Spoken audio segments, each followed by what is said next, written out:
뭐 여권에서는 국민이 궁금했던 부분을 자세히 설명했다 이렇게 평가를 했는데 야권에서는 소문난 잔치에 먹을 것이 없다 이렇게 혹평을 했습니다. 이동훈 위원님께 여쭤보겠습니다.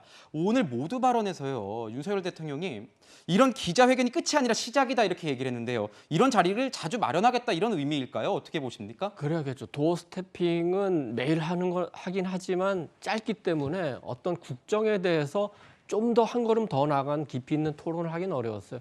오늘 모두 발언을 보면서 아마 많은 국민이 느꼈을 것 같은데 우리 국정에 참 정말 많은 분야가 있구나. 세제, 부동산, 반도체, 원전, 한미, 나토, 일본 그 전체로 볼 때 그 국정에서 여당과의 문제 이거는 어떻게 보면 일부일 수밖에 없는 거죠. 오늘 12번의 질문이 나왔죠. 제가 들은 건 그렇습니다. 네. 그중에 이제 이준석 대표 같은 거 관련된 질문이 하나 나왔는데 그럼 국정에서 차지하는 비중이 한 그 정도 된다고 봐야 되겠죠. 그렇지만 언론 정치권에 의해서 또 일부 언론에 의해서 그 문제가 과도하게 정쟁화되면서 국정을 과다 대표하는 측면이 있다. 아마 오늘 그 윤 대통령이 모두 발언에서 국정 현안에 있어서 자세하게 쏟아놓은 이유가 도대체 뭐가 중요하냐 이걸 다시 묻는 것 같고 오늘 하는 거 모두 발언 그리고 질문 답변하는 거 보니까 국정 각 분야에 대해서 나름대로 윤 대통령이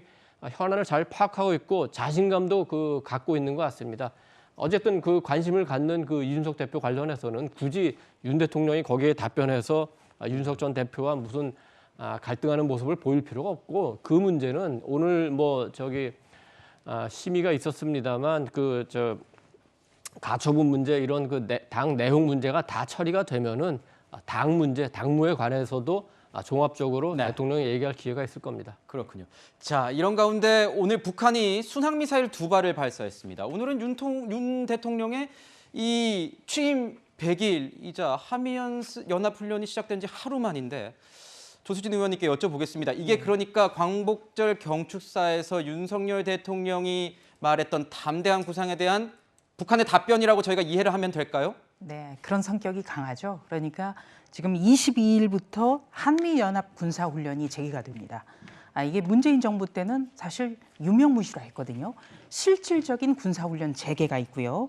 또 한 가지는 광복절에서 윤석열 대통령은 북한이 확고하게 변화하려는 의지가 있다면 우리도 도리를 돕겠다. 이런 담대한 구상이라고 명명해서 밝혔습니다. 그 두 가지에 대해서 일종의 도발 그리고 다시 한번 속을 떠보는 그런 의도가 있다고 생각을 합니다. 네.